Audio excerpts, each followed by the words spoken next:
Soal jawab edisi Ramadan malam ke-19 Ramadan bertepatan dengan 29 Maret 2024 Masehi. Soal ke-29. Bismillah. Assalamualaikum Ustaz. Semoga dakwah Ustaz jaya raya dan semakin bertambah banyak santrinya. Izin bertanya Ustaz, pada 10 malam terakhir Ramadan kita disuruh bersemangat dalam ibadah, terutama sholat tarawihnya. Bagaimana waktu pelaksanaan? Apakah kita mengikuti kaum muslimin secara umum habis isya atau di akhir malam? Bismillah, alhamdulillah, wassalatu wassalamu ala rasulillah wa ala alihi wa sahbihi wa man walah. Wa ashhadu an la ilaha illallah wahdahu la syarikalah wa ashhadu anna Muhammadan abduhu wa rasuluh, amma ba'd.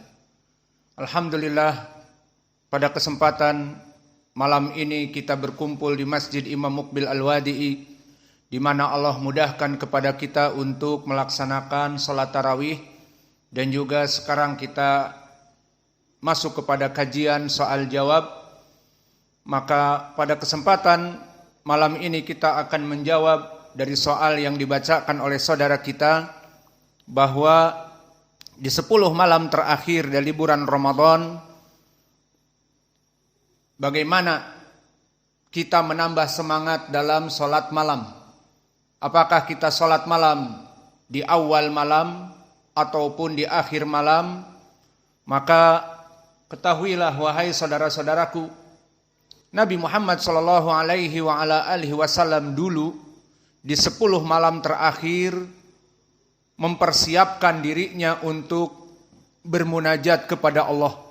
Seperti telah datang di dalam hadis Ida dakhalal asr, bahwa Nabi jika masuk 10 malam terakhir, ahyal laila wa aiqadha ahlahu wa syadda mi'zara. Maknanya Nabi Muhammad jika masuk kepada 10 malam terakhir, dan itu akan datang sekitar 2 hari ke depan, maka Nabi sifatnya pada malam-malam itu ahya laila, Nabi begadang, tidak tidur. Dan yang kedua, aiqadha ahlahu, juga menyuruh istri-istrinya tidak tidur untuk beribadah. Wa kadzalika wasadda mi'zara, dan juga menjauhi dari pelaminan. Maka dari sini di hadis yang muttafaqun alaih ini dari Aisyah menjadi pendalilan bahwa Nabi mengkhususkan di 10 malam terakhir untuk lebih dahsyat peribadatannya. Dan ini juga dulu Nabi melaksanakan i'tikaf. Dan insyaallah di Masjid Imam Muqbil Al-Wadi'i akan diadakan i'tikaf. Dan bagi para ikhwah yang datang dari luar untuk sengaja beriktikaf juga silahkan. Kita menyediakan akomodasi, makan sahur, makan malam, makan takjil, apa saja. Ditambah pelajaran yang ada, maka dipersilahkan bagi yang ingin beriktikaf, silahkan datang. Maka pertanyaan di sini untuk permasalahan sholat malam, maka bagaimana baiknya? Permasalahan seperti ini maka dilihat kepada si penanya bagaimana keadaannya. Jika seandainya si penanya dia hidup di pondok pesantren, seperti kita dulu misalnya di Damad, di Yaman, maka di Yaman dulu di tempat kami Syekh Mukbil tidak ada di sana kecuali para santri bersama Syekh Mukbil. Semuanya penuntut ilmu, sehingga mereka semangat. Tidak ada yang bekerja pagi, sehingga mereka melaksanakan sholat tarawih malam. Dan kami mempersaksikan mulai dari 1997 kami di sana, dan Syekh masih sholat berjamaah dengan kami. Syekh datang jam 2 malam, kadang-kadang jam 1 dimulai, kadang-kadang jam 12, dan kadang-kadang bahkan dari mulai jam 11. Dan saya juga masih ingat sampai sekarang, dimulai sholat dari jam 10.30 sampai setengah 5 berdiri. Hari berikutnya sakit semua badan, karena memang seperti itu. Alhasil Bagaimana keadaan penanya di sini? Kita jawab disesuaikan dengan keadaan dia hidup di mana. Jika dia hidup di pondok, yang bertanya ini dari Medan misalnya, jika dia hidup di pondok di Medan, maka mempunyai komunitas penuntut ilmu, maka dirapatkan dari pengurus, dari para santri. Bagaimana kalau kita sholat malam diakhirkan? Maka tidak ada yang datang kecuali memang di pondok itu orang-orang yang ada di sekitarnya. Dan semuanya para penuntut ilmu seperti kami di zaman Syekh Mukbil, semuanya semangat beribadah. Maka diakhirkan lebih baik dan itu tidak membuat berat bagi kaum muslimin dilaksanakan. Namun sebagian dari pondok di antara kita seperti di sini ada bapak-bapak pengurus dari jauh yang dari sini jaraknya 15 kilo atau kurang atau lebih, silahkan diminum es buahnya, dibagikan. Tidak apa-apa sambil mendengar pelajaran, sambil makan dan minum. Maka di sini jika memang ada pengurus dan ada orang awam yang ikut sholat dengan kita, dan mereka para pengurus dan orang awam bekerja pagi, maka yang jelas ibadah untuk Allah dan beribadah kepada Allah tidak memberatkan kaum muslimin. Allah berfirman, yuridu bikumul yusra wala yuridu bikumul usra. Allah menginginkan ibadah itu dalam keadaan kemudahan, tidak kesusahan. Dan Allah berfirman, la yukallifullahu nafsan illa wus'aha. Maka tidaklah Allah menjadikan ibadah itu kecuali sesuai kemampuannya. Maka oleh sebab itu, yang bertanya di sini silahkan dipikirkan, dirapatkan. Jika memang dia mempunyai pondok yang khusus para penuntut ilmu dan dilaksanakan di malam hari tarawih jam 2, maka itu lebih baik. Kita katakan lebih baik dari nas datang dari Athar Umar ibnul Khattab, di mana hadis yang masyhur tentang Umar menghidupkan kembali sholat tarawih. Hadis yang dikeluarkan oleh Imam Al-Bukhari mu'allaqon. Apa maknanya mu'allaqon? Hadisnya mu'allaq. Disebutkan oleh Imam Al-Bukhari an Ibni Syihab, yakni Imam Az-Zuhri, an Urwata Ibni Zubair, an Abdurrahman Ibni Abdul Qari' dari Umar. Bahwa Umar keluar ke masjid Nabi di zamannya setelah meninggal Nabi dan Abi Bakar. Fawajadan nas yusalluna munfaridan. Maka didapati di Masjid Nabawi, di masjid yang dulu Nabi sholat tarawih, bahwa didapati para sahabat oleh Umar sholat sendirian. Fayusalluna ruhut. Makna ruhut adalah jumlah dari 1 sampai 9. Maka di pojok sana ada 4 orang, 1 imam. Di pojok sana ada 5 orang, 1 imam. Di sini ada sholat berkesendirian. Di sini ada orang sholat berkesendirian, 2 orang, 3 orang. Maka di masjid Nabi yang luas didapati oleh Umar manusia kaum muslimin sholat berjamaah masing-masing. Maka akhirnya Umar sebagai Amirul Mukminin, maka fatwanya adalah dalil sesuai hadis Irbad ibni Sariyah, alaikum bisunnati wa sunnatil khulafa ar-rasyidin al-mahdiyyin, bahwa wajib ambil gelas-gelas kalian disakan. Bapak-bapak mau minum. Maka disebutkan di dalam hadis, peganglah sunnahku dan sunnahnya para khulafa ar-rasyidin al-mahdiyyin. Gigit dengan gigi geraham mereka atau kalian. Maka di sini menjadi dalil bahwa sunnahnya Umar adalah dalil. Dan di sini Umar melihat ke Masjid Nabawi, semua orang sholat tarawih berpencar-pencar. Ada yang 3 orang, ada yang 7 orang, ada yang 1 orang. Semuanya membaca. Maka difatwakan oleh Umar, lau jama'na ala imamin wahidin. Jika seandainya kita laksanakan sholat tarawih dengan imam yang 1, maka ditunjuklah Ubay ibnu Ka'ab. Dan yang kedua ditunjuk Tamim ibnu Aus ad-Dari. Maka disunahkan juga boleh bergantian menjadi imam sholat tarawih. Maka 2 orang imam. Kemudian setelah itu fatwa Umar dijalankan.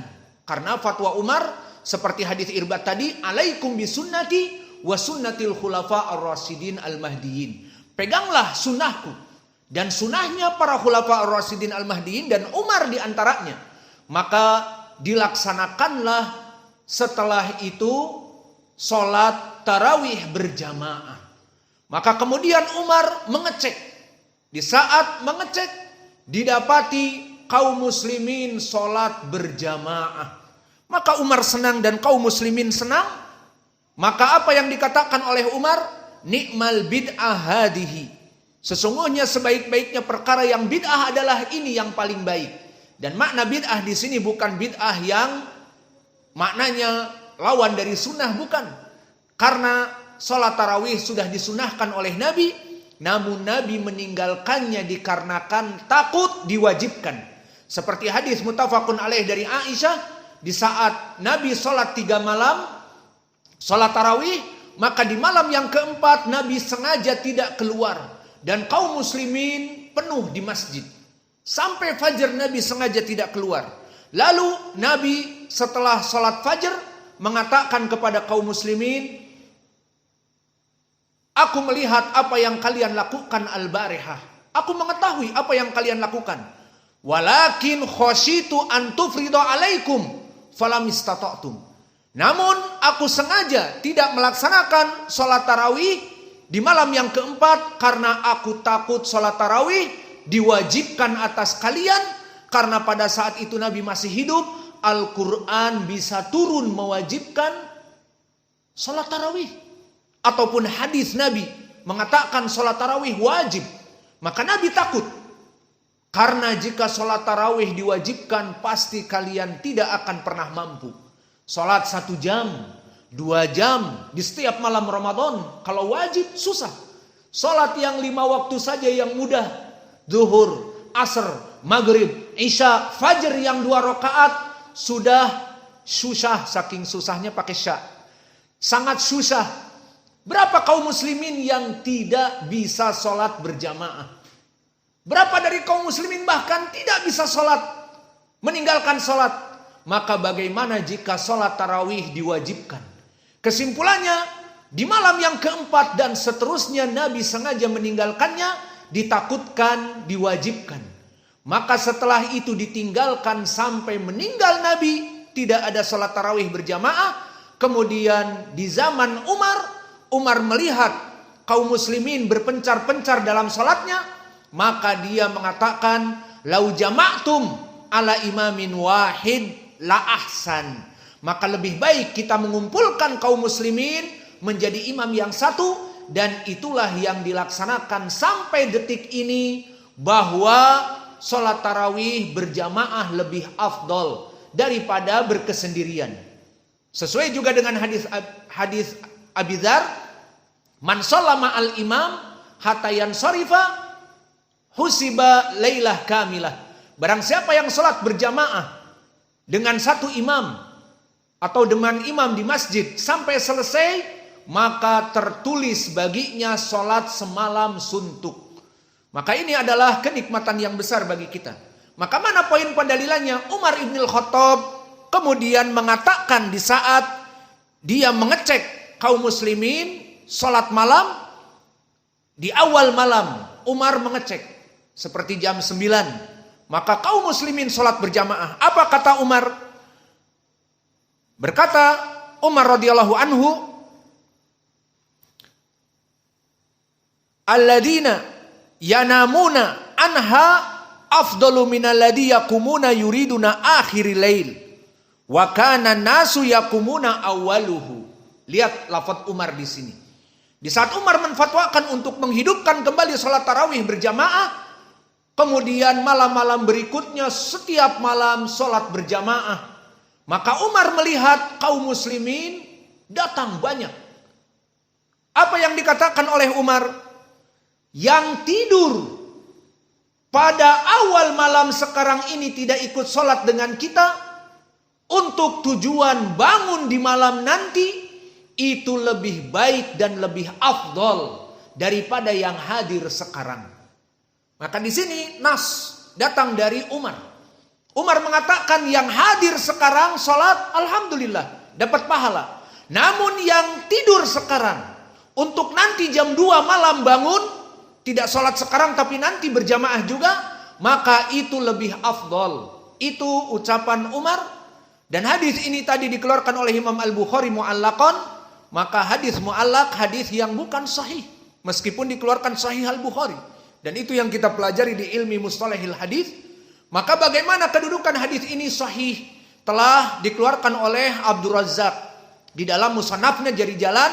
Abdul Razzaq an Ma'mar ani Zuhri. Berarti disambung dengan Abdul Razzaq an Ma'mar ani Zuhri. Maka hadis ini sahih. Maka dari hadis ini menjadi pendalilan Umar memandang radhiyallahu anhu salat malam tarawih jam 2, jam 3, jam 1 sampai menjelang fajar itu lebih baik. Orang-orang yang tidur sekarang untuk salat malam, kata Umar, lebih baik daripada orang-orang yang salat sekarang. Kenapa lebih baik? Kita katakan itulah asalnya. Jika kita mampu salat malam di akhir lebih baik. Dengan catatan tadi, jika tidak membuat berat bagi kaum muslimin. Mana pendalilan lebih baiknya? Ada hadis. Hadis yang muttafaqun alaih dari Abi Hurairah, di mana disebutkan innallaha yanzilu fi kulli lailah ila sama'i dunya fi thulutsil akhir.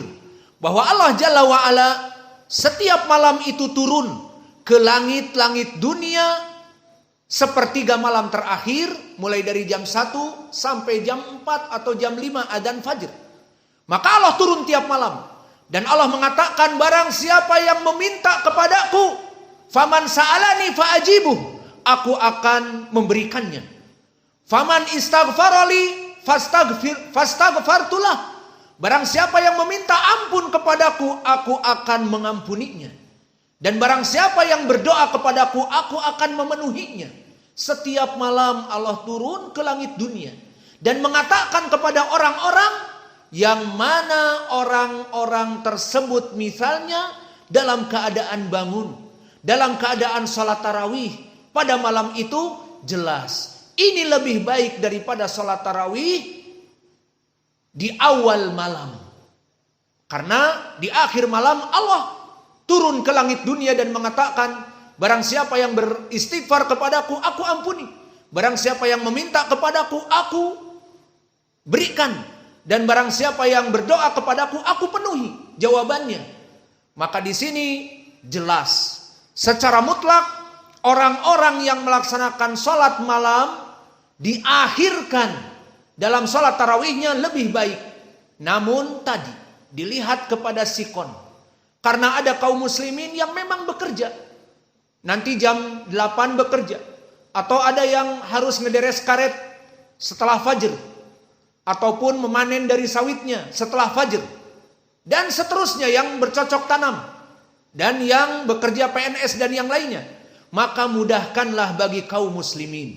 Sehingga kesimpulannya tadi kita jawab, tergantung kepada penanya. Jika penanya memang diam di pondok pesantren yang komunitasnya, ekosistemnya dalam keadaan semuanya penuntut ilmu dan tidak ada yang bekerja pagi, maka mudah baginya untuk sholat malam sampai menjelang fajar, maka dilaksanakan lebih baik. Namun jika keadaan di pondok pesantren itu banyak dari bapak-bapak yang bekerja pagi dan tidak bisa untuk melaksanakan sholat malam, apalagi jauh, jaraknya 15 kilo, 20 kilo ke pondok, jauh malam-malam jam 3, takut ketemu apa? Kuntilanak tidak ada. Ketemu ular, piton misalnya dan sebagainya, maka itu perkara yang membuat berat. Maka di sini lebih baik kita memberikan kemudahan kepada kaum muslimin. Maka kita pun di sini pada kesempatan Jumat ini kita buka bersama dan bapak-bapak datang dari Kota Baru dan yang lainnya, dari tempat yang jauh juga, dari Abai Siat 25 kilo mungkin. Maka lebih baik kita melaksanakan sholat di awal waktu, memudahkan bagi kaum muslimin. Kalau mereka datang dari Abai Siat jam 2, jam 3 mungkin jauh, susah untuk datang ke pondok. Kesimpulannya, inilah jawaban dilihat kepada sikon. Dan yang jelas tidak memberatkan kaum muslimin dalam peribadatan. Ada soal lain lagi, silakan.